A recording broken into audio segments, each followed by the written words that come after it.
Bonjour ou bonsoir. Aujourd'hui, la méditation sur l'énergie vitale. Pour mieux l'entendre et le comprendre, placez-vous en position de méditation. Trouvez le calme dans le corps et dans l'esprit. Ouvrez le cœur et entendez avec le cœur ce qui suit. Le corps humain est maintenu en vie par un flux énergétique appelé énergie vitale. Cette énergie entretient le corps en parfait état de santé. Condition normale de l'être humain dans cet état de santé. Nous ressentons alors le bien-être et la joie de vivre. Chacun de nous dispose d'un potentiel d'énergie vitale individuelle, variable selon ses acquis depuis la naissance. Elle augmente ou diminue en fonction de notre mode de vie sur le plan physique et émotionnel. Le manque d'énergie vitale entraîne des défaillances dans le fonctionnement du corps. Toutes les fonctions vitales indispensables sont régies par cette énergie intérieure, intelligence et fiable qui rend possible la vie corporelle. Cette intelligence vitale qui contrôle toutes les activités du corps effectue des milliards de fonctions en même temps sans que nous en ayons conscience. Nous ne pouvons pas arrêter consciemment ces processus vitaux essentiels, comme les battements de notre cœur, par exemple. L'auto-guérison est une capacité naturelle du corps humain. Elle dépend de la vivacité de cette énergie. Il s'agit d'une intelligence qui met en place des processus visant à rétablir le bon fonctionnement de l'organisme lorsqu'il a été déséquilibré. Cette intelligence dépasse le niveau de compréhension de notre mental. Il suffit d'observer le processus de cicatrisation d'une plaie pour voir cette intelligence à l'œuvre. Autre exemple d'expression de cette intelligence vitale, la fièvre. Elle est là pour nettoyer le corps de tout ce qui est indispensable. Plus un individu recèle de puissance vitale, moins son organisme tolère l'accumulation de toxines ou toute cause de déséquilibre. Ces symptômes vitaux ne sont pas compris par la médecine. Ce que la médecine prend pour phénomènes pathologiques ne sont bien souvent que les symptômes liés à l'expression de l'intelligence vitale. Donc l'acharnement médical visant à supprimer ces symptômes vitaux engendre énormément de dégâts. Il en résulte l'installation de maladies chroniques et dégénératives. Le retour vers une meilleure santé reste possible si on donne à l'organisme les moyens de se recharger en énergie vitale. Ce retour à la santé passe souvent à travers des crises ou des maladies aiguës. Ces manifestations sont nécessaires pour permettre au corps de s'auto-équilibrer et de se rétablir. Ne cédons pas aux peurs. Laissons l'organisme se régénérer sans le contrarier. D'où vient l'origine de l'énergie vitale? L'énergie vitale est de nature spirituelle. Elle existe au-delà de ses manifestations physiques. Quand nous sommes bien ancrés dans le moment présent, il est possible de ressentir tout ce flux vital qui émane de l'intérieur de nous.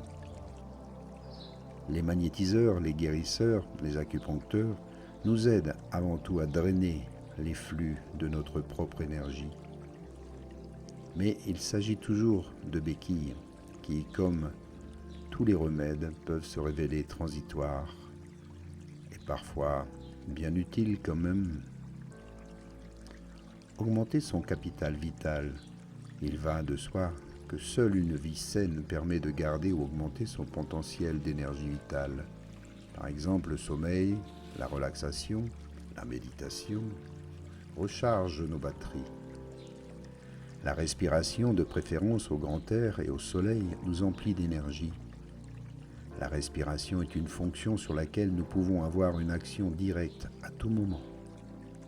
Chaque fois que nous remplissons nos poumons d'air, nous vitalisons en même temps notre organisme avec un principe vital appelé le prana.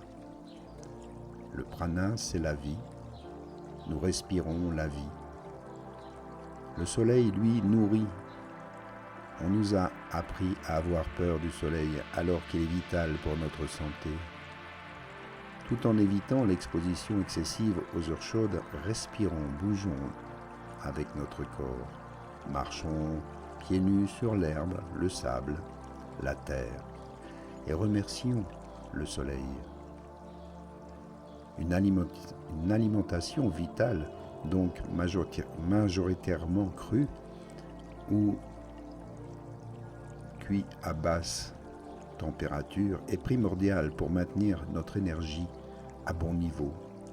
Pour ne pas se laisser dépouiller de notre vitalité, il va falloir fuir autant que possible les sources de pollution électromagnétique, antennes relais, Wi-Fi, téléphone mobile, en continuel fonctionnement tout près de nos corps. Le plexus solaire est le principal point de jaillissement de l'énergie vitale. Ce centre d'énergie constitue l'axe de rencontre de l'esprit universel avec le physique. En conséquence, c'est à ce niveau que l'universel se différencie dans l'individuel, c'est-à-dire en chacun de nous. Quand le plexus solaire ne subit aucun blocage, il irradie la vie, l'énergie et la vitalité vers toutes les parties du corps. À ce moment-là, le corps est plein de vigueur et de santé. Ce rayonnement du plexus solaire est perturbé par les émotions négatives. Quand notre soleil intérieur ne génère plus assez d'énergie pour vitaliser le corps, l'afflux de vie et d'énergie ralentit ou se bloque. Et c'est la cause de la plupart des maladies du genre humain. En conséquence, notre manière de penser a une influence déterminante.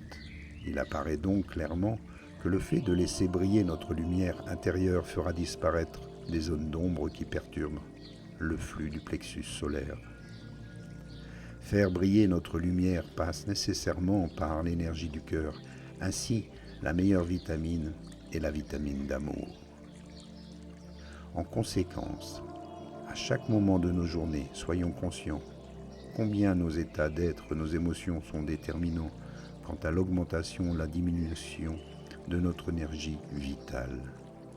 Ayons toujours à l'esprit que les émotions négatives, les conflits, les tensions intérieures, les peurs bloquent ou annihilent cette énergie de vie. Sentons à quel point les états d'esprit toujours positifs, joyeux, l'amour, l'humour nous fait vibrer dans de hautes fréquences bienfaisantes. Il est important de vivre authentiquement selon ses ressentis. Ne condamnons pas les désirs physiques s'ils sont authentiques, c'est-à-dire n'émanant pas de certaines perversions ou décadences sociales. En conclusion, pour bien faire circuler notre énergie vitale, soyons en harmonie avec nous-mêmes. Être en accord avec ce que nous sommes réellement au fond de nous-mêmes nous relie à l'esprit universel. Cette reconnexion avec l'esprit universel nous emplit de cette énergie de vie qu'est l'amour. C'est le véritable carburant de notre énergie vitale. L'énergie vitale est universelle et intelligence. Elle imprègne tout ce qui vit. La science ne peut lui insuffler la vie.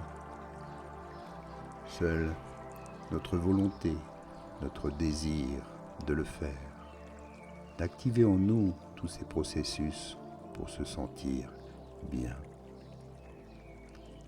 Inspire et expire profondément.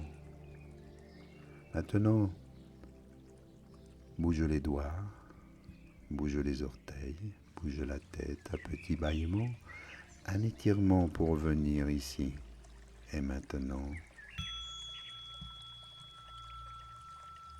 Prenez soin de vous.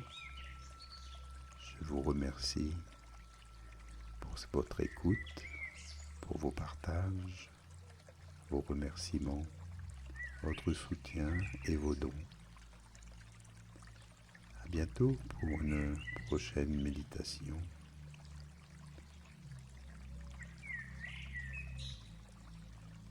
Namasté.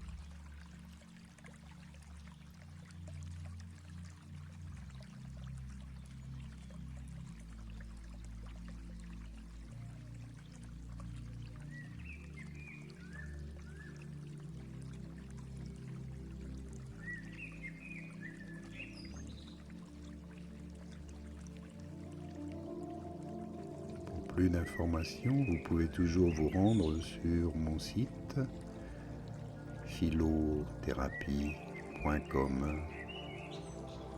PHILHOTHERAPIE.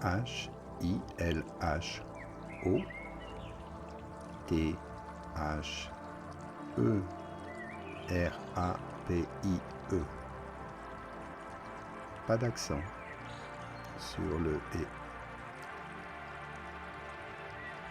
Sur le E. À bientôt. Merci pour vos encouragements.